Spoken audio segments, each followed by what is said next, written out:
Let us be quiet for a few minutes.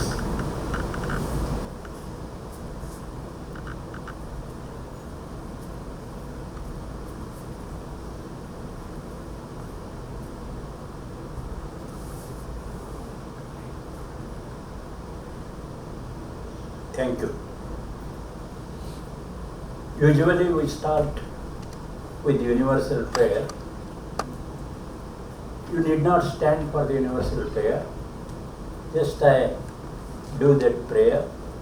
If you want to repeat, you can repeat. Otherwise, you just listen and mentally you can repeat.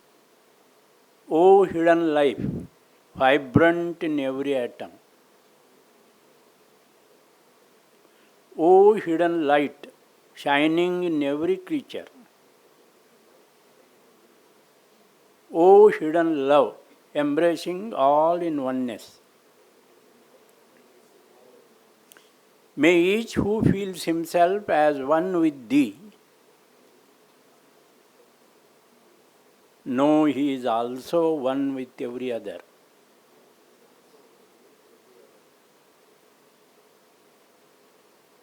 Thank you. Good evening, brothers and sisters. I am very happy to welcome you all warmly for this Wisdom for Living series talks. So on behalf of International President Tim Boyd and also General Manager Kumar and today's speaker Ramkumar. So Kumar and Ramkumar are with us, and International President has blessings all over the world. Really, it is a great pleasure to meet in this evening to welcome you all. These series of talks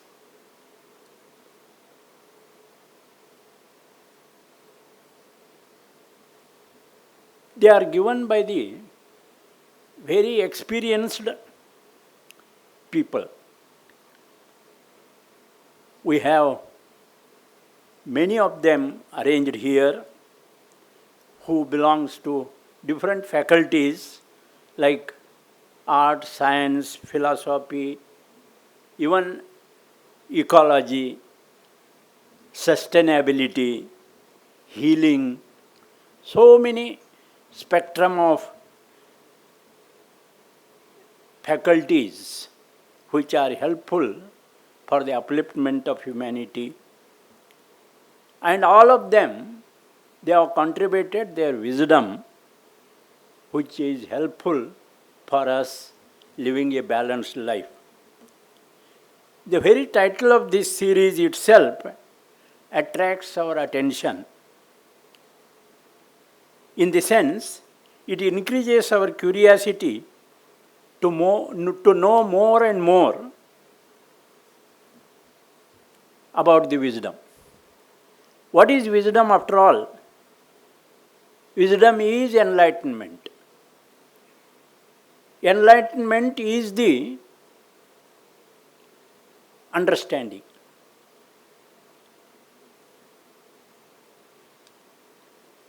And understanding won't come unless one has learning mind. So consequences of all this. Wisdom is enlightenment, enlightenment is understanding, and understanding needs experience. Without experience, you won't come to that particular understanding and enlightenment. So this series of talks, they are very deeply thought over. Very few of us understand the human behavior.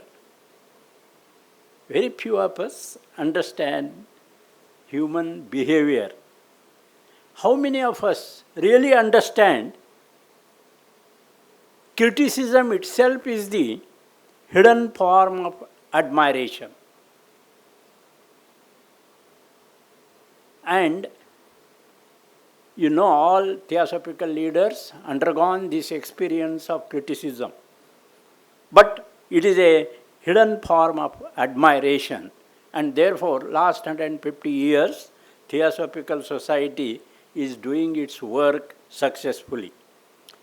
To speak about the Theosophy, Theosophy is an ocean of shoreless wisdom.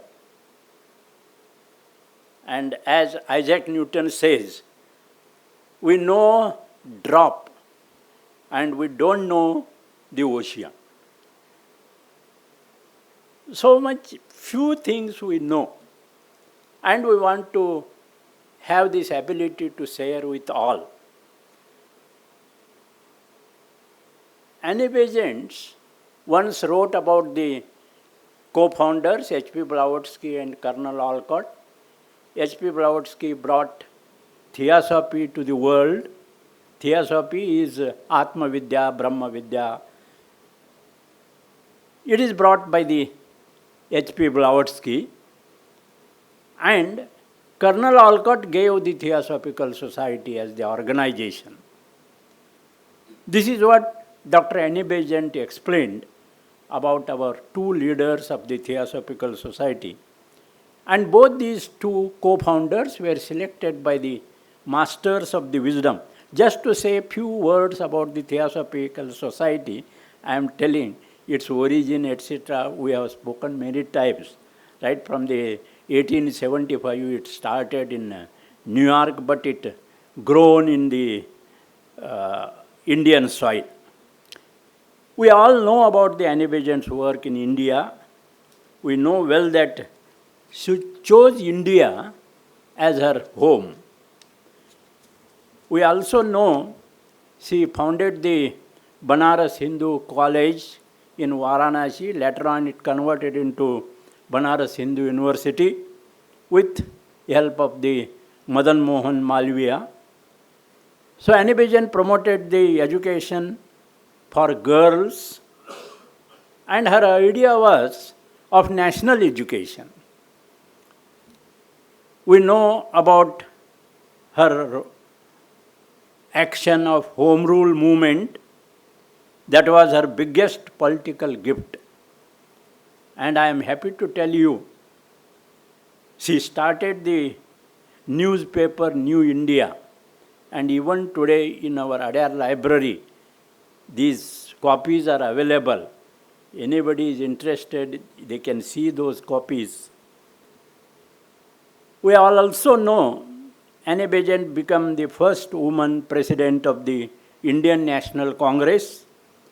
She was a social reformer, fought against child marriage, caste rigidity, untouchability. All succeeding presidents followed these ideals, and this all for the upliftment of humanity through spirituality, education, and social welfare. With these thoughts about the Theosophical Society, our International President Tim Boyd thought to invite a learned and experienced persons and let us listen them, not only the theosophical lecturers, but the outsiders from their experience, what wisdom they have gathered, and that will help us to lead a balanced life. With this, brothers and sisters, I would like to introduce today's speaker.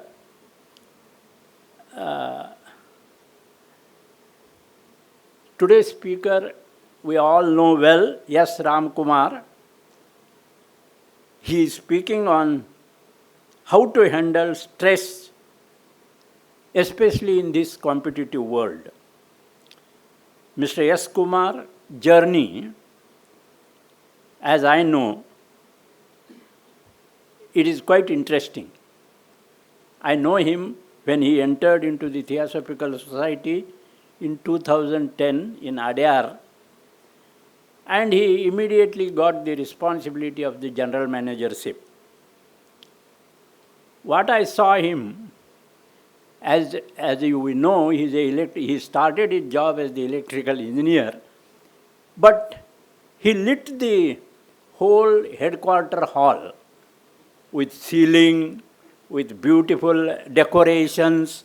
What he did, it was a wonderful. That's all amazing, because we all were a theosophist, just studying. But what he did, he beautified the headquarter hall. And that time we got to know that he is the dynamic person. This is what I want to say. And second point, as we all know, he is a facilitator of this Wisdom for Living series, where his dynamic nature is quite expressed, especially his talent, his cooperation, his kindness, and most importantly, concern about the humanity. Many of you know his one of the best activity in the headquarter, especially Adair campus. I still remember he organized successfully the visit of Indian President, late Indian President Pranab Mukherjee. I think that is the proof of his organizing capacity and talent, how to handle the situation, even in this competitive political situation. I think this is the testimony of his many years learning, experiencing, and sharing with us all. As we know, yes, Ramkumar is arranging these Wisdom for Living program very enthusiastically. Even he is distributing sweets to himself. Even today he is speaker. Still he is taking interest in all this. He is also an author. He is not only dynamic, he is also an author. I have great respect with that, because I am also an author of 10 textbooks. I know what is the trouble behind being an author. So he has written many books, many articles on how do we live meaningfully and balanced life. In this modern world, it is very difficult, because both extraordinary opportunities are also there, and also there is competition. The greatest source of stress is not what is happening outside, but now our mind is responding to what is happening that needs to be balanced. So with these words, without taking much of your time, I warmly welcome today's speaker, S. Ramkumar, to enlighten us on this topic, handling the stress in today's world. Mr. Ramkumar. Thank you so much. Thank you so much. I have a collar mic. Yeah, as you can see, handling stress in today's world is the topic taken by me. This is the third in the series of talks I've been giving since the beginning of this year. The earlier talk was the 5 Pillars of Life 2.0, Retirement Beyond the Visiting Card, was the topic chosen by me. And the first and the second and the fifth we have already addressed, that is health, finances, and neuroplasticity we have already finished. So the rest of the things remaining are stress and relationships. Stress is what I am taking now. I invited about 120 people roughly. On an average, I have a broadcast list. I think every time it comes to you, my sister, my wife, and my uncle, it goes to everybody. But most of the time, only about 10 people come, or 11 and a half people come, like that only. Every time it happens like that. I think Sangameshwar is also present today. So 12 people today. So like that, will I get stressed? I don't get stressed because I can only do the invitation point of it.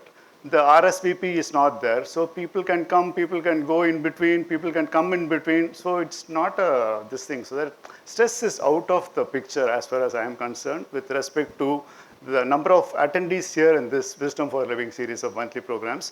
Although I can say with a lot of conviction that this is one of the best programs of the Theosophical Society, where it's an outreach program where others can come and take part in whatever is happening here in the society. Plus, that is, Brahma Vidya is what Mr. Shinde was talking about, that is Theosophy, and also the other aspects of so many dimensions of life are also discussed by, say, for example, Sanjay spoke last time about ecology and all that. So it was so nice. So this is something which is very close to my heart. This is the 40th talk I have arranged, and I'm very happy that I've been able to find so many people and so many facets of life coming here to share their knowledge and share their wisdom. Experience knowledge is wisdom, by the way, as Mr. Shinde was explaining about wisdom. A question for all of you, considering today's topic, if God were to appear in front of you and tell all of you that I'll give you a boon, what is it you'll be asking for? At least 2-3 people can answer. Mary Kay can answer. God were to appear in front of you and ask you in the dream or when you're sleeping, what is it you will be asking God as a boon? Huh? One boon. Only one boon.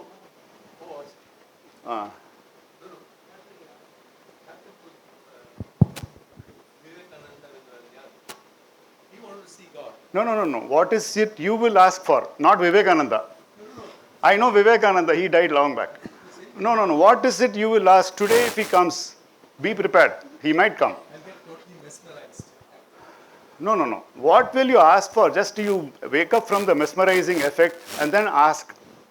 Take me out of stress. Take you out of stress. Oh, fantastic. So is there anyone who can say?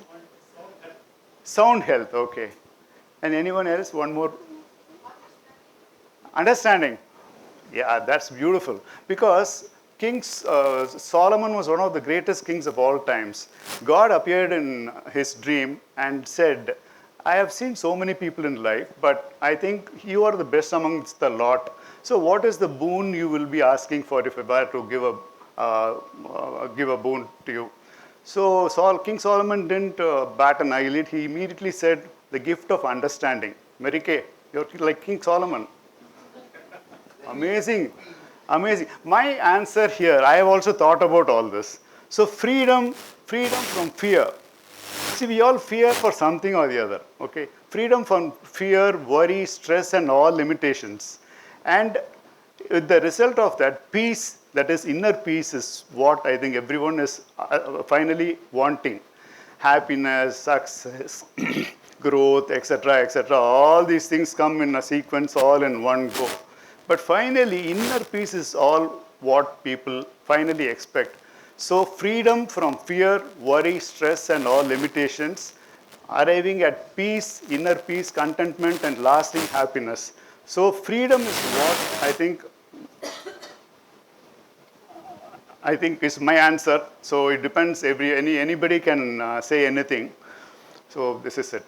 So handling stress in today's world. See, I'll just tell you, I will go through the stories quickly because a lot of people have said that they want to leave by 5 o'clock. It's already about 4:25 or something. So I would like to tell the stories and then come to the theory.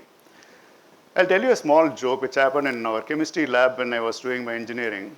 We were to do volumetric analysis in chemistry, part 1 and the first semester of my university SEM. So we were doing volumetric analysis, and then the thing goes like aim of the experiment to find the endpoint, and then precautions, the apparatus used, etc., the procedure, etc. And finally, you need to write the result. The endpoint is dash, like that. Now, my friend by name Vishnu Saran wrote all this in this thing, and then he didn't find a place for writing the result, the endpoint is. So, but already he had started the next experiment. So what he did was, he wrote the result at the top of the page where it was saying volumetric analysis. Then my lecturer called him and said, Vishnu Saran, please come here. First wear your pant and then wear your underwear. So now what I mean to say is, no, I'm not joking here, but I'm coming to what I'm trying to do today. That is, I'm going to tell the stories first and then the theory second. The practical aspect of it first and then the theory point of it second is what I'm trying to say. See, we live in a world of paradox wherein we have the best houses, we have the best transport, we have a best communication, better medical facilities, more conveniences, more technology, but peace of mind is lacking. Time, energy, happiness, all these things are all a serious constraint. So stress has always existed even in the past, but to me, to my understanding, to my limited understanding, stress started getting created once the television came into picture. This is what I think I very strongly feel about. Television, that idiot box came in, and then all the problems of the world, I think, came in with that television only. Baird is the guy who invented the television for all good means, good practical things only he invented, but unfortunately, we were stuffed into a world of knowledge and world of immediate connectivity. What is happening in Delhi, we know about it immediately. The television was the means. So I think the television was the major cause of stress to be, according to me. It was the starting point. Now there is so much of AI, BA, Gemini, Gemini Ganesh, Shivaji Ganesh. There are so many things available today. So where do we live? We either live in the past, or regret. We regret something. I should have done this. I should have gone there. Had I taken the decision, I would have been a doctor. Now I become a tahsildar, something like that. So, and we always worry about the future. What will happen to my child's education? Whether he will get engineering, whether she will get married to this boy. So many things, but we seldom worry about the present. So this is where the problem is. If you, this mindfulness or vipassana is where I think you remain in this particular state of being as you are. The animals are like that. We can learn from the animals a few things. One is this. Okay, as cunning as a jackal, we should not learn that. Okay, you should learn good things. Like, I'll tell you a story after that. Now, the stress and the body, a real connection. What happens is, because of the stress, see, what happens is, in the caveman times, the people used to fear wild animals. So, at the time when the wild animals came, the stress factor immediately increases, cortisol increases, adrenaline increases, and so there is enormous energy generated for them to go run and then get out of the problem. But if the problem remains, what if the tiger comes back from this side or from that side? Then there is a problem. But cavemen didn't worry about that factor at all. But we worry about it all the time, so that cortisol and adrenaline is there all the time, which invokes cancer, heart disease, diabetes, stroke, whatnot, gastrointestinal problem. You talk about anything, any system, endocrinology, or anything for that matter, everything is getting affected by this one factor. But if you see the Google, how many people die because of this stress factor, it doesn't say anything.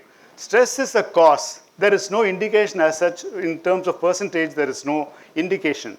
But that is the means, and that is the cause for so many things that are happening.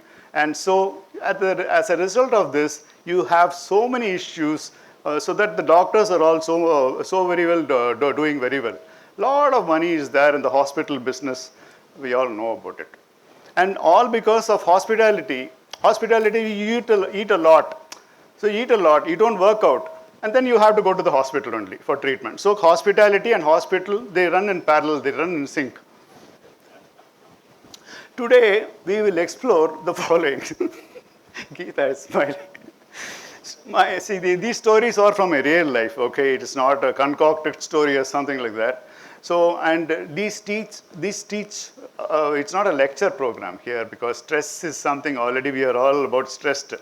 My only concern is that people going outside this hall after the session should not go out stressed. That is my only prayer. So what happens in our body and brain when we are stressed is something we will talk about.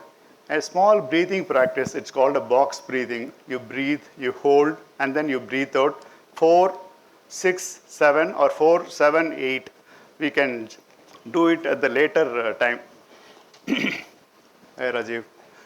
Lessons from my own journey, struggles. See, I have gone through enormous struggles. I've been successful. But at what cost? Success at what cost? Enormous struggles. Enormous struggles. Success, stress, happiness, learnings. There is so much I've learned. So I'll start off with this story because I told you I'll tell you a story.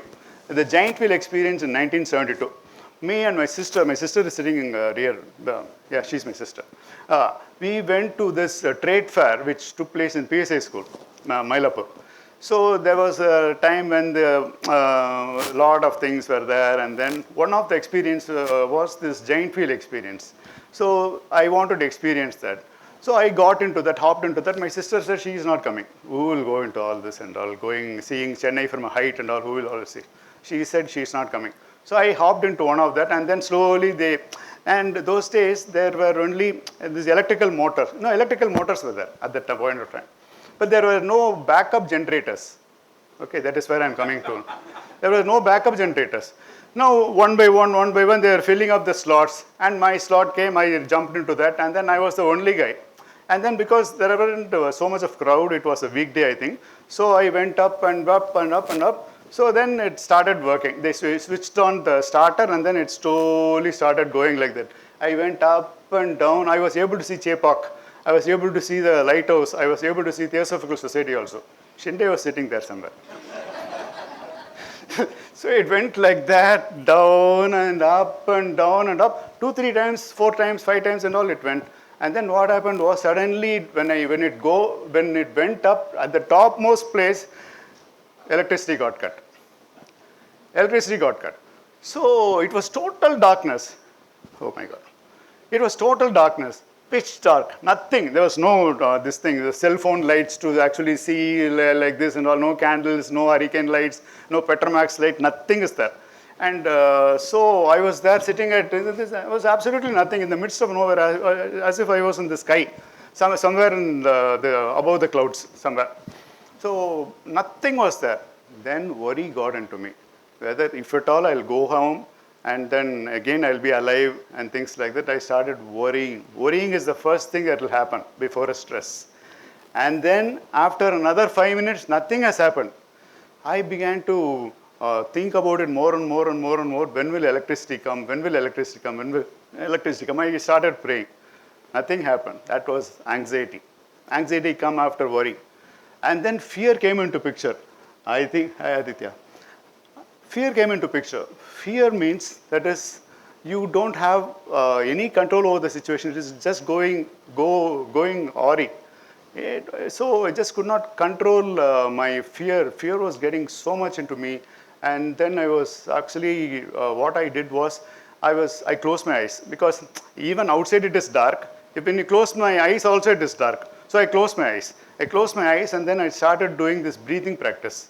I didn't know Vipassana. I have not gone into Vipassana, Goenka's Vipassana program and all I have not been to. But then I remembered connecting with the breath. That was something great on my part to have discovered something, not invented. It was discovered by me even at a very early age. That is the discovering this Vipassana, that is mindfulness. Because the breath and the mind are connected. The mind and the breath are connected. Through the body and mind are connected through the breath. That's what I mean to say. So I was doing this Vipassana meditation. You say, for mindfulness. So I was just doing this and this and this and this, and then finally, power came. By the time I was absolutely stressed, total stress. So it starts off with worry, it goes to anxiety, and then it goes to fear, and then finally it comes to stress. So this is the sequence, and if the stress had the power not come in about 2 hours time or 1 hour time, I would have got distressed. And then that would have turned into adversity, and then I would have got depression. So this is the sequence I'm trying to tell you. So that is why this experiment of this giant wheel experience of mine in 1972. So this is the sequence. Vipassana, mindfulness, concentrating on the breath is the takeaway for you. Careful. Sriharikota. In 1984, I was given a parcel, that is a tender document to be given to Sriharikota Space Research Center by one of my father's friends. So I took up the assignment. In that day, it was pouring cats and dogs. The wind was blowing at about 150 kilometers per hour in Sriharikota side and all. And we in Chennai didn't know much, but no traffic was there. All the trees were falling here and there, and then there was no traffic. Totally, traffic got disrupted. I immediately took up the challenge. I said, I'll go. No problem. So one guy called Surendra of Johnson Electrical Tradings gave me a tender to be handed over to the Sriharikota, because that was the last day for the tender submission, and 3 o'clock was the ultimate time. And the time was about 8 o'clock in the morning. It's about 130 kilometers from here, from Chennai. I took my scooter. I took my scooter and then parked it in Central Station, and then took a train to Gummidipoondi, and then from Gummidipoondi I went to Sulurpet. There itself people were saying, don't go to Sriharikota, you can't go. I don't listen to people normally. So that's why I've been an entrepreneur. I cannot report to anybody. So that's my serious plus and a serious minus also. I don't listen to anybody. So immediately I went to this place, Sulurpet, to Sriharikota. They said, don't go. I said, I'll go. Then up to Sulurpet, I somehow or other went. From Sulurpet to Sriharikota is almost a mud road. That's a sand kind of a road with heavy kind of a slush and things like that. And there was a culvert that was broken. I tipped the guy, lorry guy, quite well. So he took me up to the culvert and the water was flowing like that. He said, I can't go from here. Please don't go. You take back the tender and tell him that you could not make it. I said, I am not taking that as an answer. I am going. You go. So immediately I went, crossed the culvert. Water was going. I didn't know swimming. Anything more than 4 feet 10 inches, I'm gone. But anyway, I didn't have a problem. I just stepped over stones and pebbles and rocks. I climbed, I got into the other side, and then I had an umbrella. I had no problem. But wind was going at 150 kilometers per hour, and it was this thing. My umbrella got taken away by the storm. It would have gone to the Bay of Bengal, I think. So then I started slowly walking, and the time was about 150, 155 like that. And 3 o'clock I was supposed to give the tender, 8 kilometers away, roughly. I started running. With the tender on the top of me because it was wrapped in plastic. So I started running towards Sriharikota, Shar Space Research Center, so that this man, whom I do not know very much, because my father had told me, I went and got this tender. So I started running. I was a reasonably good athlete. I used to beat Srikanth, Krishnamacharya Srikanth and all in the school race. So I remember that. I can beat Srikanth, I can beat the rain also. I just started running. I was not at all bothered about the lightning or rain or anything. I just ran. It was total empty space. Any lightning could have taken me in one snippet. So, but anyway, I didn't bother at all. I just ran. And then I finally reached the destination at about 250, 255 like that. And then I went and placed the thing on the table because I've been there before, I know the place. I gave it on the table. He said, who are you? I said, I'm coming from Johnson Electrical Tradings. This is the tender. 3 o'clock is the opening of the tender. I want to participate in the tender opening also. He said, who told you it is today? It is 2 weeks. It has been postponed. Don't you know that? Don't you know that? It has been postponed by 2 weeks. He said, and I had a shock of my life. I just sat down like that on the curve, just like that I sat down. See, the point what I'm trying to say is, that is, you will have a lot of stress, lot of goals to reach, lots of miles to travel, lot of steps to travel. You take one at a time. This is my story. That is, I went by scooter, I went by train, I went by lorry, I went by mud lorry actually, lime lorry. I went by another ordinary lorry, and then I ran. So you have to take it in steps. You can't do it in one go is what. Don't carry the entire journey on your head. You will have a lot of stress. Supposing I have to climb up to, not St. Thomas Mount. I'm talking about Kailash. I can't do it in one go like that. No, I have to plan base camp and this one and that one and that one, and slowly only I can do. So this is a small story which I think it will enable you to understand that you can't do this entire journey in one go. So don't carry the entire journey on your head. Carry only the next step. Next step. Move. When you are stressed, the most important advice I would give, because I have been stressed so many times. I don't know, as many breaths I have taken, I think that many stresses I think I have undergone. More than any one of you put together. Carry only the next step.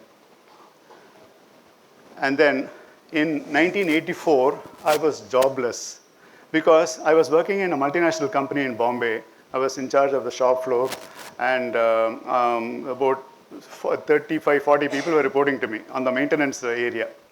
What happened was, it was a slippery area. 6 of my people who were working were operating on oily areas, slippery areas, and they were not given shoes. So at that time, snakes also used to come during July, August, September, those monsoon months. Snakes also used to come and coil around the boilers. So what happened was, one day this man went to take the readings of the boiler. Every hour they are supposed to be going.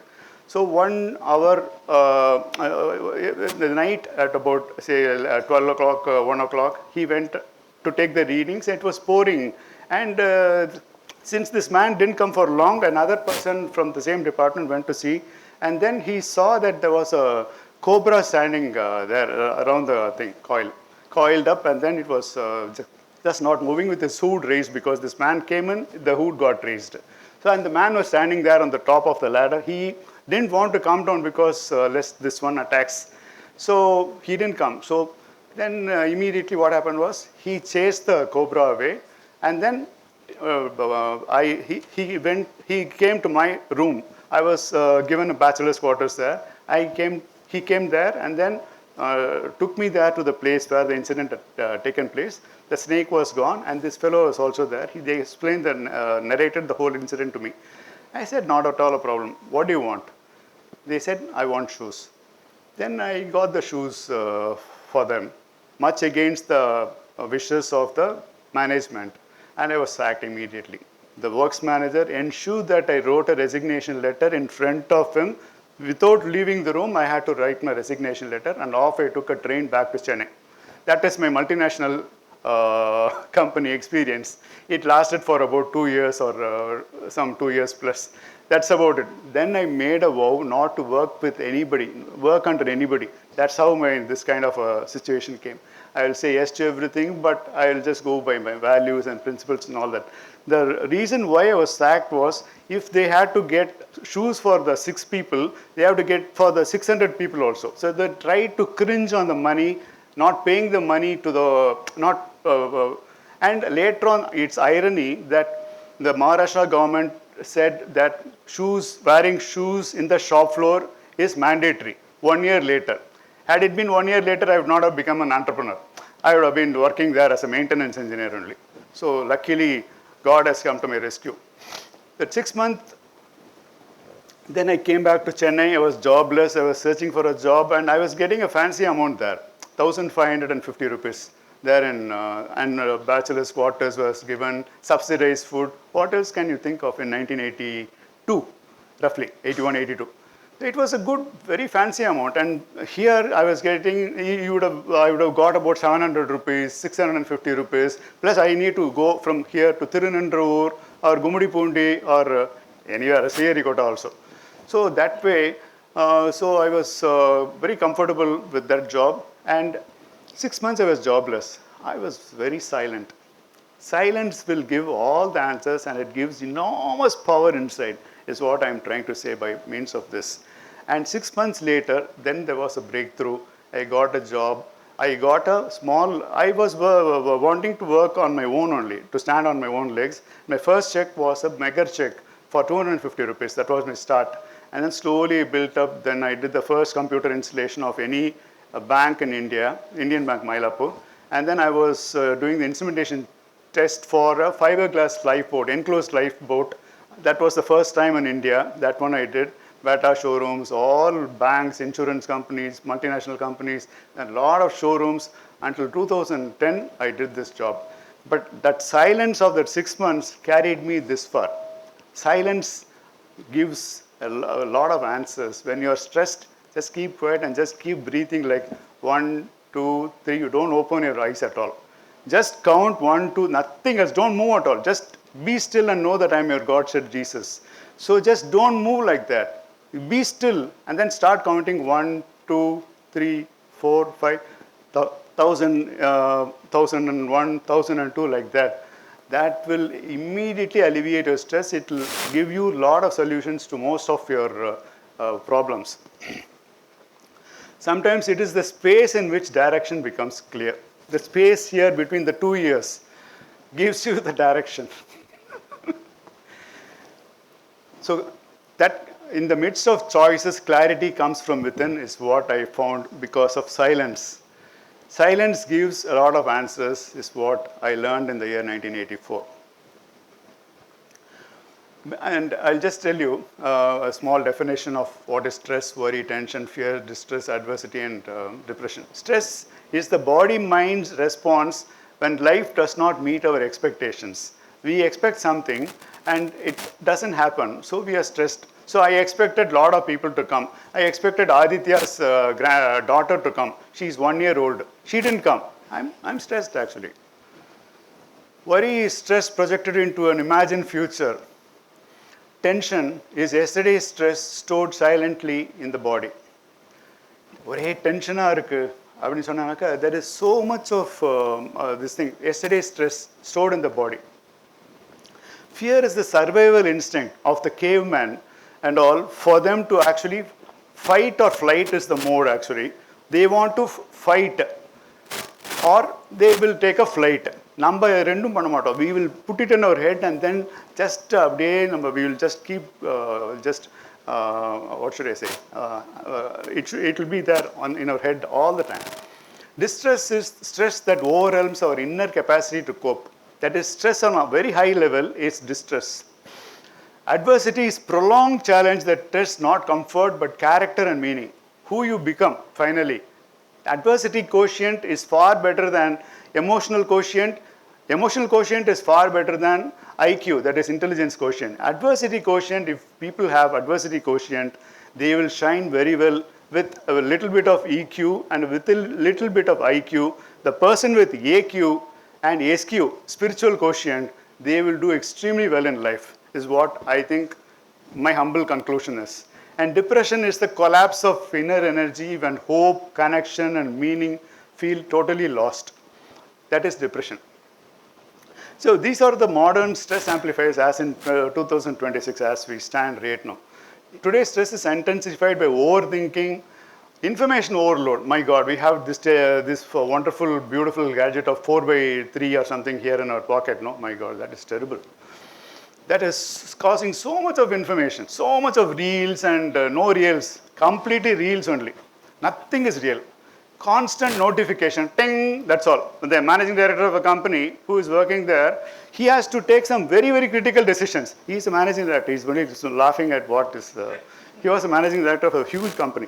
Now, what happens is, ting, as if it's nothing, yeah. Only that Swiggy boy has come home, that's all. That the gate notification has come.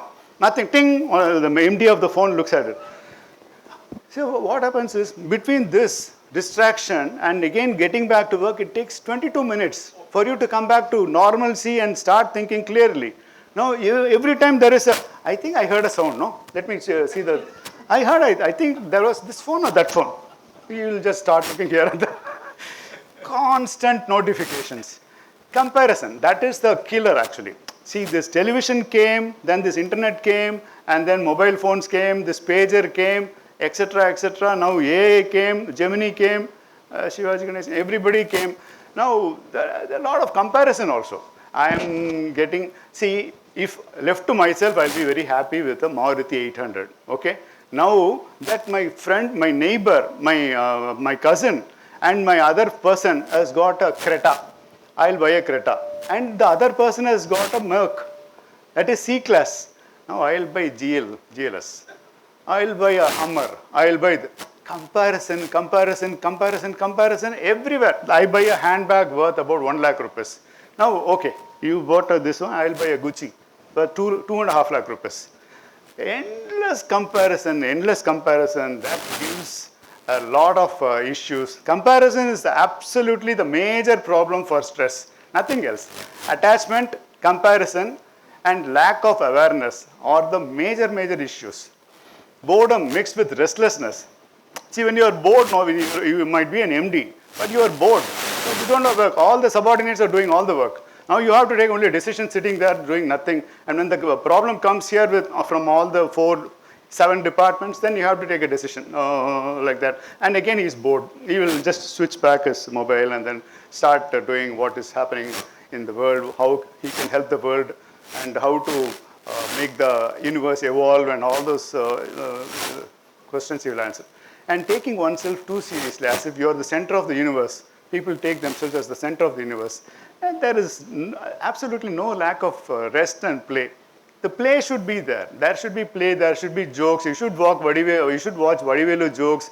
You should watch Nagesh jokes. Like that, some Charlie Chaplin or something. You should have a lighter this thing. Every time seriously you should look. That is also not okay. And we are mentally busy but inwardly disconnected. That is the whole issue. Inwardly, we are absolutely disconnected. That is the center point of you. That is a small point in the universe which has a circumference of everywhere, and the center point has nowhere.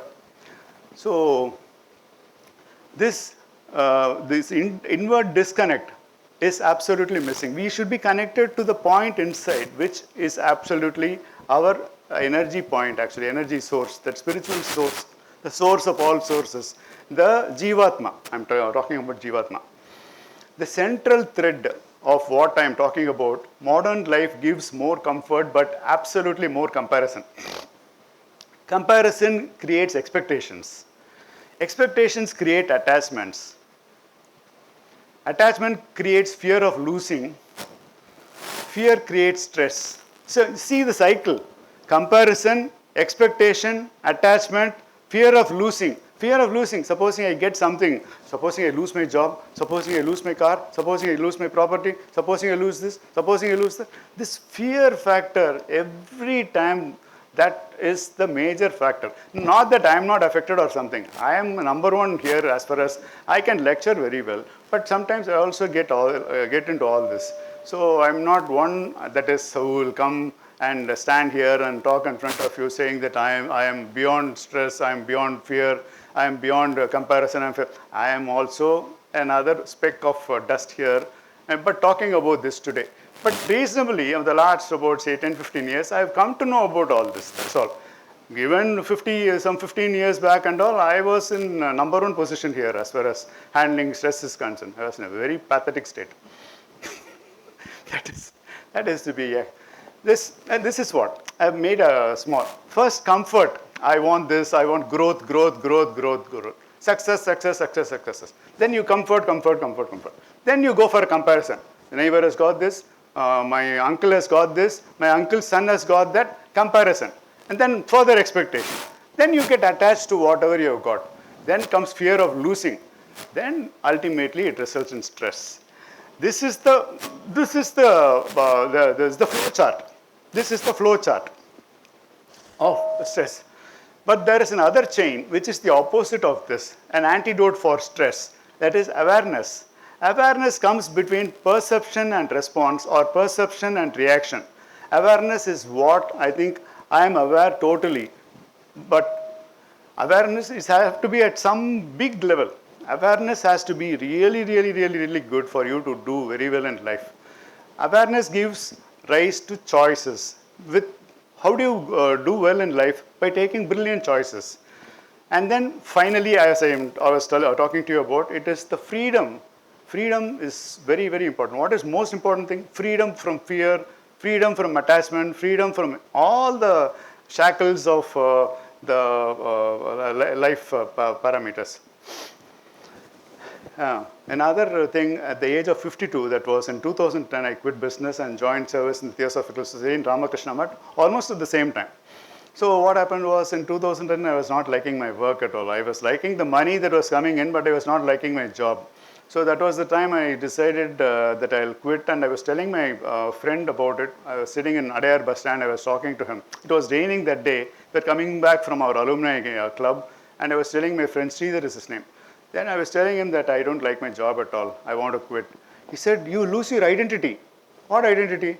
I don't even have an identity card. What identity you are talking about? No, you lose you are the managing director of your company, so what?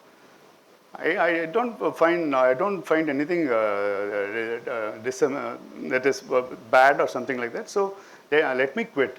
No, don't do that. You talk to your wife, you talk to your son, you talk to your daughter, and I talk to my maid, I talk to my this.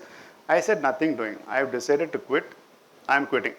So, and that was the time, as they say, when you're ready, the teacher appears, and teacher appeared in the form of Radha Bernier. I met Radha Bernier on September 13th, 2010. I came here, I was so enthused by her demeanor and her soft nature and such clairvoyant kind of an eyes, sharply piercing me through this, and it was going beyond this as if it was an X-ray thing. It was going beyond, and then she was actually gauging me whether this film, Nallavara, Kettavara, I was thinking about. Then finally she decided, well, we'll accommodate you as the maintenance super, and that's how I joined the Theosophical Society. And Ramakrishna Math, I've done a lot of works, including 3D, 4D theatres and library, bookshop, everything. And the Theosophical Society I joined. No, what I am saying is, people are so afraid when they retire. My friend who was working as a professor, head of the department of a big college in management studies, had an option of quitting either in 65 years old or 66 or 67. He didn't want to quit at all because he was saying, I lose my identity. He retired only when he was 74. When his daughter was saying repeatedly, you quit, take care of my grandson, take care of the grandson. He didn't quit. Only when 74 he quit, and finally he doesn't have an identity. He says, is there an identity required beyond your description as a CEO or a manager or whatever? You don't need this thing, So that is one major issue with respect to identity crisis. After 60, nobody will come and visit you. Nobody will come and visit you. I know only Anup Jaiswal, who was my good friend, who didn't come today. People go and visit him even today. He's a retired DGP. He retired more than 10 years ago. People go and take his advice. He's a good guy. Until then, people, that is, what should I say? The relationship is not there, and the connectivity was not there, and the respect to the youngs, that is, the younger in clan, those people are not respected. So all those things are all there, so that when you retire as the President of India or the Chief Minister of any state, well, people don't bother about it. People will come to you only as long as you have power. But when you have the wisdom, when you have the, when you have the inclination to help people, being kind, giving respect, people will throng and go to their houses. So that's it. So identity crisis is what I was telling about. So what is it I had was success, experience, financial security, respect, a good team, a reputed business. I was building beautiful spaces, but my soul was searching for something else more beautiful. But I chose to leave all that and then come to the Theosophical Society because I wanted to have meaning and have fulfillment. My work until then was giving me success, experience, security, respect, but not fulfillment. So that's why I joined the Theosophical Society in the year 2010. And I haven't earned even 1 rupee so far since the time when I quit business. My earned income is zero even today. All my passive income, portfolio income, all those things are all on, but my earned income is zero. I do full service. I'm working as many hours as I used to work even after I quit. The number of working hours stands at about 8 or 10. Something or the other, I keep helping people, connecting with the dots, people who need to people who have the resources. I connect these two dots, and that's all. I'm happy. The days when I'm really happy are those days when I actually contribute something. This is the identity crisis. In 2010, people said, I'll have an identity crisis if I quit business. I said, I will not have an identity crisis. It's my own company. I can call myself a clerk. I can call myself a managing director. I can call anything. Even my roles will be there only to perform. Your roles are there to perform as a president of some company or a CEO of a company. They are all roles, but the roles will have to just find a way for something else. It is not who you. It is not who you are. Your roles are what you perform. It is not who you are. Is what I think is the important message I want to say.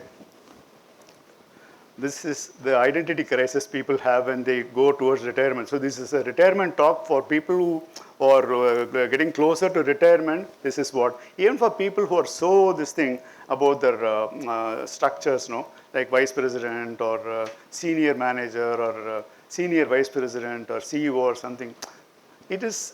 So what? If you are fired, so what? I'm fired, that's all. I'll find a job. I'll find another job. That is not how people think. They think so much about getting fired and this and that, stress and things like that. You need to have a little bit of stress, of course, but I had a land, a very good piece of parcel of land, somewhere near close to Chennai. I won't say where and all. I had some 5 acres of land. I was growing paddy. I had planted 300 coconut trees. I had a 30 feet diameter well, 35 feet deep. I was watering it, and then everything was doing very well until sometime some rowdies and other people came, and then, they actually shook the thing out of me, and then every day I had to go there.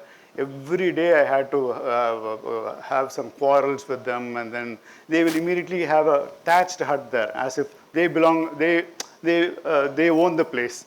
They created ruckus, not one or two. I am a small, teeny-weeny guy, battling with all those rowdies and gundas and all. I said, enough is enough. So what? I will sell my land. I sold the land for a song. When you compare it with this, it's worth several crores of rupees today. But I don't have any qualms about having sold the land for a song that time. I chose peace over profit. This is another very important thing. I chose peace. Profit was, that's okay. See, I have made money in about 6 or 7. I have lost money in 3 or 4. That's all right. It's a good equation. It's still a very good equation. So, attachment to the property, attachment to this. Luckily, attachment is psychological. If attachment is physical, now I have to draw Sanjay all the places. I have to take my son to all the places. Nicely, it is not that way. It is psychological. So psychologically, mentally, you will be attached to your property or gold or silver or your daughter or mother or father or uncle or neighbor's dash. So this is attachment. The attachment leads to stress. Stress, if you have stress, the best thing is to let go. See, when I was quoting for my business and all, I used to quote, say, maybe for at Dalmia Cements, I remember. I used to quote for, I was quoting for Dalmia Cements. Say, let's say that amount I quoted for doing the interior work was, say, let's say it's about 10 lakh rupees. I came to an amount, 9.8 lakh is the final amount, below which no, your competitor has quoted 9.5 lakhs. I said, give the job to them. Letting go. You let it go. Take a standpoint and let it go. Most of the times it will come to you. If you know when to let it go and take a standpoint, most of the times, invariably, chances are that it will come back to you. Definitely. So take a standpoint and then carefully analyze the whole situation and then let it go. It will invariably come back to you. So let it go. Letting go is one of the most important things in this story. And see, an attachment is this is a crow story which I normally say. So attachment is the root cause of all problems. See, a crow was flying with a piece of flesh in its beak, and a lot of crows were chasing the crow which was carrying this this crow. And the higher it flew, the higher the other crows also flew, chasing the crow which was having the flesh in its beak. And the faster it flew, the other crows were also getting very fast, and the gap was actually lessening. Now then finally decided, I'll drop this flesh. I'll drop this piece of flesh. This piece of flesh, I'll get it somewhere else. He dropped the flesh, and the other crows were not behind this crow. The other crows were behind this crow's flesh. Crow was carrying a flesh, no, it was behind that flesh. So as soon as the crow dropped the flesh, the other crows all flew behind the flesh. This crow realized that there is some problem with this. The arrangement is like this, that when I drop the piece of flesh, my attachment to the flesh is gone, and I gain the freedom of the skies. So this is very important, to let go. The let go of something is so very important. By dropping the piece of meat, the crow was able to get the freedom of the skies. Attachment is the root cause of all problems. I think this is what the Bhagavad Gita says. Bhagavad Gita in chapter 2 says this: attachment is the root cause of desire, and then attachment. Desire, attachment in that sequence. See, I wanted to tell this first, so I'm going to the last actually. Buddha said 4 noble truths. The truth of suffering. There is dukkha. Okay, well, let's know it for clear. There is dukkha. And there is a cause for that dukkha. And there is a end also to the dukkha. And there is a path, that eightfold path is there for addressing the thing. This is what Buddha had said, 4 noble truths which are very, very common. Buddha is not God actually. He was actually a Buddhist. Anyway. Buddha was not God actually. He found the 4 noble truths, and then followed by another eightfold path. Now today we have more, anyway, this is something which I have already spoken. The problem is not outside of us, the problem is inside as well. I think this is the major issue. The problem, a problem. I am suffering only because of you. No, it is not like that. It is not like that. It is because of your perception, your perspective of what has happened because of the transaction between you and me. I get upset and you are not the cause. This is only because of you I got this kind of a mark. Otherwise, if I had answered that question, no, it's up to you to decide what you are supposed to be doing. The problem is your responsibility. You and you only are the cause, and the responsibility of your life is fully yours. You can't blame somebody else for something else going wrong on the world outside. Again, I'm coming back to the same thing as I'm telling you, this is the reverse sequence. Stress is inevitable, resilience is a choice, peace is possible. You cannot control what happens in the world outside. Definitely you cannot control. See, today I was expecting the house full. Now my sweets are almost half here. Now I have to eat all the sweets. See, look at my plate. I already have a borderline diabetes. I'm not at 1, but borderline. So now the problem comes to me. See, you cannot control. I invited 120 people. Only 33 people or 40 people have come roughly. Okay, only that many people have come. So half the sweets are balanced now. So you cannot control what happens, but you can choose how to handle it. That response factor is so very important, because life is 10% of what's happening to you and 90% of how you respond to it. That is very, very important for us to understand. Life is just 10% of what's happening to you. Whatever happens, and 90% is how you respond to it. A servant maid doesn't come, well, you can just grow, that is, throw tantrums and all, but again, what is your response? You need to do whatever has got to be done. No? So how can I handle stress better? So that is the final thing. How can I handle this stress or anxiety or worry or fear or distress or adversity or depression? How can I handle it better is the question. See, whatever thing has happened, supposing somebody is shooting a bullet, some pellets have come. You know about the story which is taking place now. If you had seen this, the news channels and all. So what pellet is there? All those things are all immaterial. You need to act. What next? What next is the mantra of life. What happened? What happened? You can use the rear view mirror to analyze what's coming behind. Okay, that is 10%. Rear view mirror is 10%. Can you drive the car using the rear view mirror? You can't, no. The windshield is so big. You have to see, you have to see the road in front of you, correct? You can take this as a reference point. Who is coming behind? Who is coming that side? Who is coming this side? As usual, this scooter is overtaking from the left. It's okay. So how can I handle stress better? Is what you should think forward. You can't use this rear view mirror all the time to drive and go forward in life, right? See, people think that growth is equal to success, is equal to happiness. See, I have been growing. I have been, what should I say? I have growth, tremendous growth for me in my formative years and all, not formative years. Immediately after I started my business, it was exponential growth. Exponential. I was liking what I was doing. And then I was very successful. Cars, swimming pool, houses, manpower, I can get things done, etc., etc., etc. That is equal to happiness? No.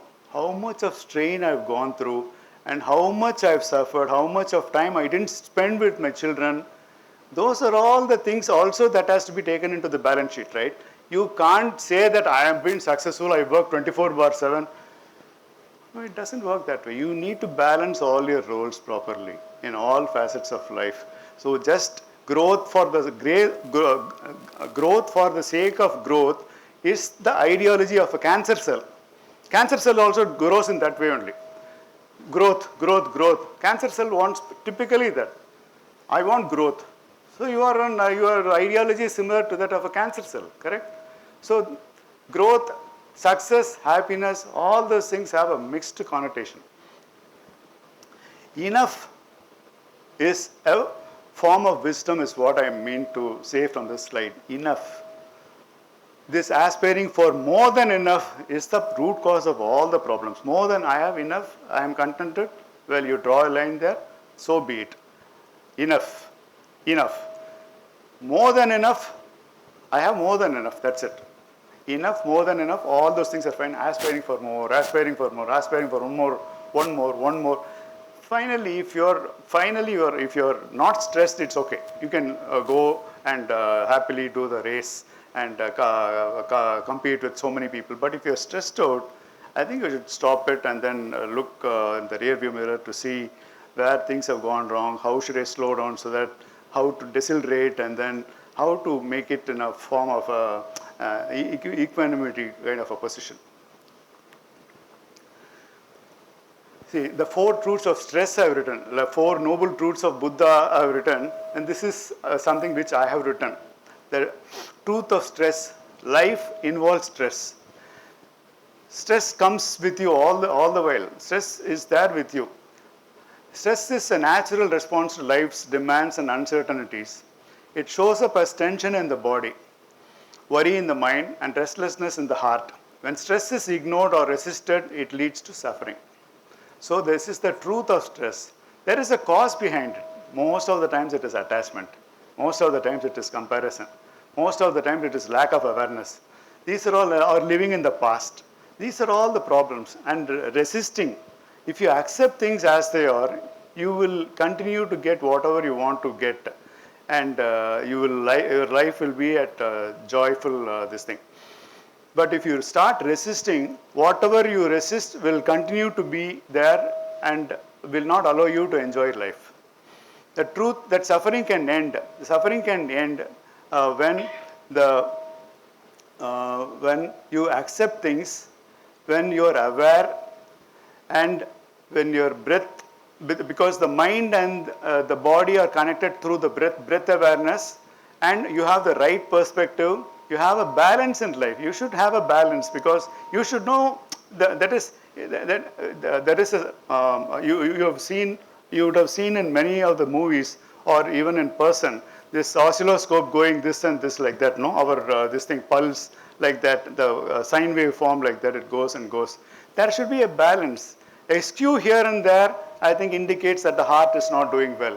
I think you should know that and then just retrace your paths and then make some suitable arrangements to make that a steady sinusoidal wave. And then letting go. It's so important. If you let go of a lot of things in life, you will do exceedingly well. You should let go of all the smallest trifles and all. அவன் வந்து எங்க பாட்டியை கையை பிடிச்சி விழுத்தான் அப்படின்னு அந்த மாதிரி all those things should not be said.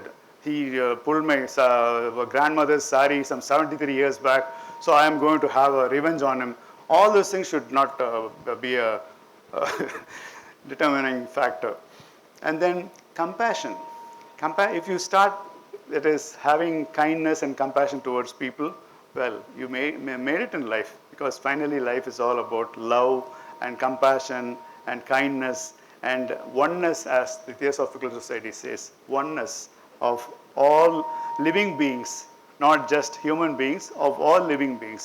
And consistent practice, not just one day I'll be truthful between 4 and 5 on every Monday. How is it? You can't do that, no? This path leads to resilience, well-being, and lasting peace. These are the 4 truths. And this is this thing I took from a book called by Emrika Padus, page 5, Emotions and Your Health. The stress equivalent scale. A death of the spouse is the maximum, 100. Divorce is 73. Death of a family member is 63. Marriage is 50. See, marriage is 50. Divorce, not much, I think. Fired from work, 47. Change in financial status, 38. Death of a close friend, 37. Marital arguments, 36. Mortgage loans, 31. Foreclosure of mortgage. Son or daughter leaving home. Spouse begins or stops work. Trouble with boss. Change in residence. Vacation. Minor violation of law. I went on the wrong side. Police caught me. All those things, well, you have a scale for everything. And it is, see, what I'm saying is, it's all possible to get out of this. What should be done after this? Death of a spouse. It happens. It happens. So what should I do to come out of this? Tell me. Is this table cumulative in that book? That means it have multiple. No, there are no more entries. 100, 99, 98, 97, complete it. If you buy this book, you have the entire complete thing. See, I have written just a small a snippet only. What I'm asking is, if there are more than one factor affecting you, it is a cumulative score, is it? If you want adding the score? No. Meaning, if you say spouse begins or stops work at 26 and fired from work 47, you mean to say that the sum of these two? I don't know, sir. I am not the author of that book. No, I didn't write it, sir. Somebody else wrote, I don't know the answer. So, anyway, sir, it is stress, sir. Some value, sir. We know that the death of a spouse, because with the spouse you spend so much of time, so the value is very high, death of a spouse. And death of a family member is about 63. So these are all, see, finally what you do from there, because death or getting fired or vacation or a minor violation of law, anytime it can happen. But how you deal with that situation is all what life is all about. As a matured person, you have to go forward, because finally, end of the day, you come alone. This existential aloneness, if you understand that factor, you have come alone in this world. Some people join you, another person joins you in another station, one more person comes, and so many things. Finally, you drop off at the station, or the person whom you married, that person drops off at a station. Well, the journey continues. You came alone, you took nothing away, and your journey continues eternally until you find that you also become one of those people like Buddha or Ramakrishna Paramahamsa or Jesus or Muhammad the Prophet, or people like that, or Mahavira, like that. See, not all that lands on you is yours. Don't carry. On a Monday morning, I was going to attend a very important meeting with one of my clients. A crow didn't like that. Monday mornings, who will like? Monday mornings, even the crows also didn't like. So Monday morning I was going by like that, no? When the crows don't miss the mark actually. Crows should be taken in the Indian cricket team. They don't miss the target. So the crows should be definitely taken in the Indian team. This is what I very strongly recommend to the ICC and the BCCI also. So now this crow did it on me and I had to go back home, and then I had to change my shirt. Of course I can't do this going to the thing along with this. I didn't like that. So I went home, changed the whole thing. Then I was thinking to myself, thank God it was a crow. If God had given wings to the elephant, now what would have happened? No, you have to handle stress like that.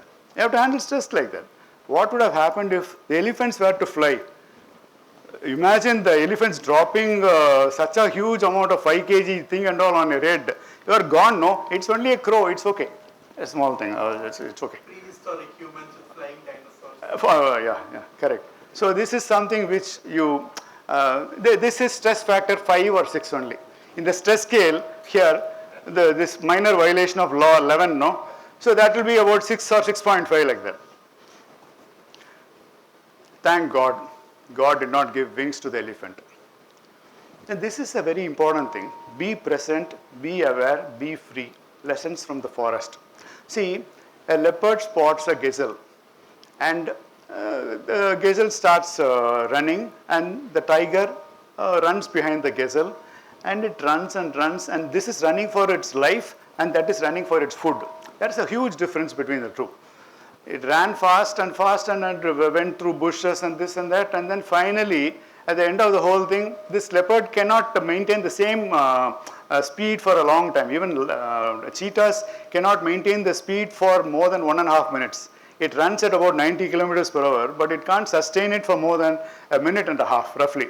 Now this fellow who's running for its food just said, we'll catch some other old animal. This young, let it go, gazelle, let it go. And then the gazelle looked back and then it started grazing again.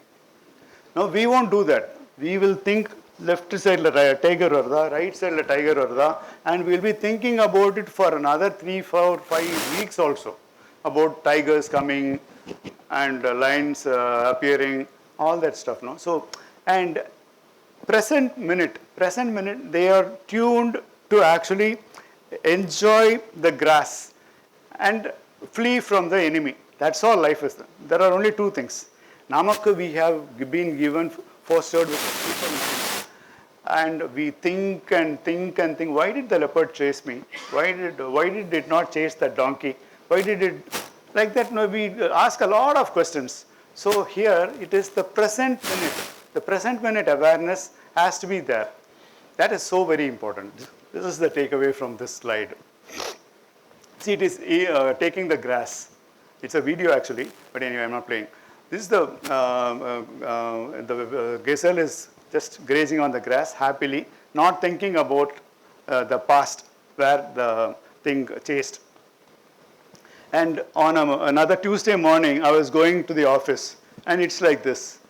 Now, how much ever the traffic jam, finally we will eventually reach the office or reach home or reach the marriage party or anywhere we will go, no? So actually just play a Mohammed Rafi song or something like that and then just enjoy the journey. Enjoying the journey is what life is all about finally. I'm just telling, okay, 15 years back I was not like this. I've also been a lot stressed and lot of what will happen, my client will not give me my job and so many things. Last 15 years I've matured a little bit and now I'm talking here from this position. So I'm a long way to go, but this is a work in progress. So how much ever the traffic jam, we will all eventually reach home is what is the message. So as well enjoy the whole journey and then play a Mohammed Rafi song or any Asha Bhosle song or anything and then get going. This is the last story I'll tell and then we'll close it up. See, a master and a disciple were in a monastery. After a long time they were going to a river side for penance for 6 months. Not 1 or 2 minutes or 1 or 2 hours like that. 6 months penance. They didn't talk to one another for 6 months and they were living on roots and fruits and leaves and this and that.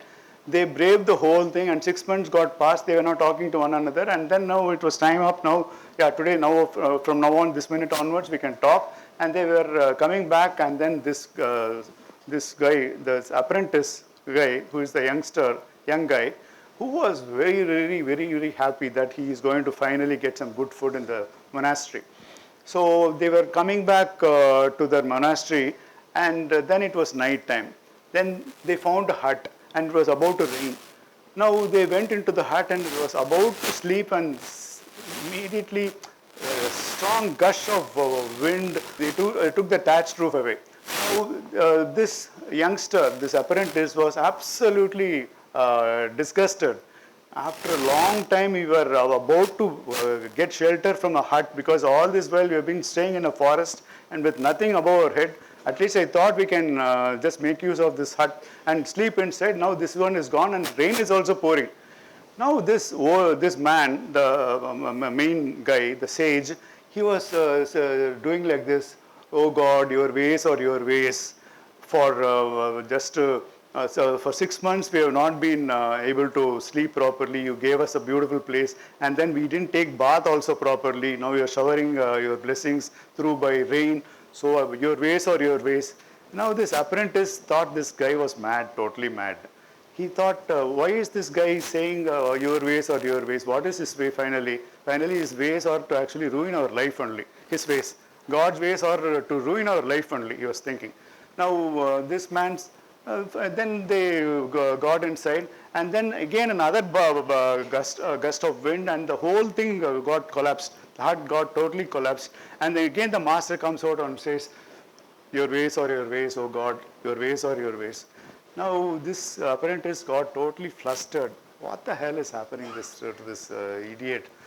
So long, 6 months I have passed with this guy, and how long is this monastery distance going to be? He was thinking about it this way. And then finally he said, "See, I don't even know God." This man was saying, "I don't even know God, but by accepting whatever is happening, my life is going very well. So if you start accepting things the way things are, but you can't change it, right? You can just grumble and make all sorts of noise, but yet again the thing is going to continue like this only. So what is the point in grumbling and making howling and shouting and moaning and things like that?" So accepting things as they are, because you can't do anything about it. It's in the middle of a forest. There is a hut. The thatched roof is all gone. The hut is gone. By accepting whatever is, because you are helpless totally anyways.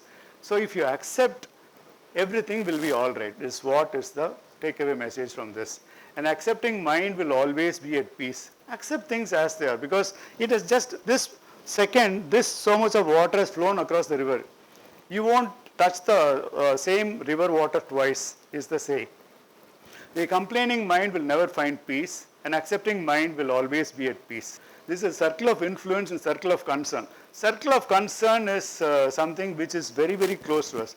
What will I do if I come late? Or it's all up to my attitude, my effort, my choices, my actions, my habits, my relationships, my growth, my values, my learning, my responses. All these things, my, where I can control, where I can influence. Can I influence the number of people who have not come today to have come? I can't influence. Can I influence global warming or black hole or anything like that? Other people's opinions, the past, the future, politics, economy, natural disasters, weather, traffic, unexpected events, what others think of me, other people's emotions, all these things are things which I can never ever control. So these are all, so this immediately we should change the changeable, accept what you can't change, and remove yourself from the unacceptable. This is a very important serenity prayer. This is called the serenity prayer. But this is something, these are all two circles. You talk about Congress, you talk about this XYZ thing. No, it doesn't. He said in this Lok Sabha, this thing, he said this. So what? So let him say. It is none of your business. Let him say. So it is not, see, whatever you should operate. I don't know how many of you have played French cricket. Have you ever heard of something called French cricket? I think Sangameshwar knows. French cricket is a line you draw around this. This is the circle, okay? And you play like this bat. You have to hold a bat like this, and somebody bowls like this, and then you play like this, and then you should do like this, 1, 2, like that. And supposing he hits the ball on your legs below the knees, you're out. That is the game. So this is the circle of influence. This is it. This outside the circle, even if you are batting, first thing, cricket batting, you should draw a line here. See, this is the line here for me, according to me, okay? And when the ball pitches before this, you go to the front foot. And if the ball pitches there, you go on a back foot. This is all fundamental cricket. These are very fundamental. If the ball, that is, you just draw a line here like this. And then if the ball pitches here, you go here. Or the ball pitches there, you go there. So similarly, the circle of influence and concern. Circle of concern, somebody else, something happens. Well, you can't do much about it. Rain, suddenly rain is coming. You can't control it. You have to just do whatever has got to be done.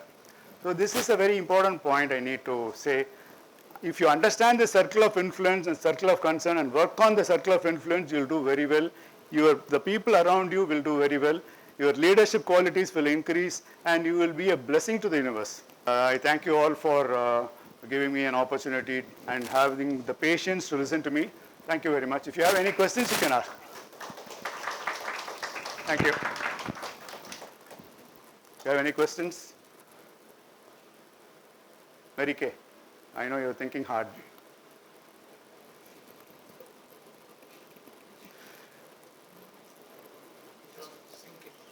No. Yeah, please. Prashant. My son's name is also Prashant. Tell me. It was a very insightful session I had. I really enjoyed it. I was expecting something and came something very insightful, and he spoke about something spiritual quotient, which was hitting my mind. I think that will be required for the current entrepreneurs who are aspiring to do. So one thing I was about to ask, what do you think? So, as aspiring entrepreneur, so what do you think? Because we do good at the work, we are not getting anything as a fire off signal, or we are doing really good at the work, but we still aspire to become an entrepreneur. When is the right time to think that we want to come out and we want to start our business on our own? Because most of the times we have these aspirations, but it's always been there. It's always dying, keep dying. But we don't do that because we are doing good at the work. We get the promotions, we get the hikes, we get everything, we get all the comforts from the office. But we still keep our entrepreneurship journey, keep on going, but we're not starting it. So what is the point when we have to realize that this is the point we have to come out of it and we start a business on our own? Because that's where I am right now. That's where on the loop I am. So how deep is your passion for whatever you want to do? uh, If your passion is so deep, I think you should quit today. It depends on your passion, because entrepreneurship, my father, you know what is entrepreneurship, no? Being on your own to find out what other people want and then give solutions, right? That is entrepreneurship. What is it you want to start? it started with two things. One is I want to create my own application for people who can, because nowadays I feel that when you spoke about spirituality, it has been overrated and people are not being correctly guided. So my application, basically from an IT field, I want to create an application so that people can easily go and access, can list out what are the issues they are facing right now. That application will correctly map to the correct practitioners, and it will correctly map up with the current guides and methodologies. So that's my aspiration, to serve the people in terms of spirituality and other kind of work. But I don't know when to start. No. This one will not sell, I'm telling you. I'm so sorry to say, this one guided by spirituality. Spirituality is nothing here. I'll just tell you what happened. Just listen now, okay? It's a thing which happened. I was sitting and having coffee in A2B some 6-7 months ago. Then somebody called me up through LinkedIn. Somebody I gave the number to and asked me, sir, I'm also into spirituality, he told me. Knowing that I'm from Ramakrishna Amath Theosophical Society, he said, I am also a spiritual person. I asked him, so what is that you're talking about spirituality? What is it exactly you do? He said, well, I read about spirituality, I talk about spirituality. I said, that is not spirituality. What is it you exactly do? Then he asked me again the same question. So can I ask the same question to you? What is spirituality? I said, if you help somebody, that is spirituality. If you're honest, straightforward, kind, and having integrity, and having love, having oneness, sir, one nimisham, sir. So that is spirituality. You just start helping your driver's son or driver's daughter or your maid's son or daughter something. Teach them something. Or give them something. Get him a phone. Get him this thing. What is that? Computer. And teach them English, spoken English. Teach them etiquette. Teach them good manners. Teach them EQ. Teach them all sorts of emotional quotient things. No, all those things you teach. That is spirituality. Not spirituality means some nonsense here. People think I'm into spirituality. What does it mean?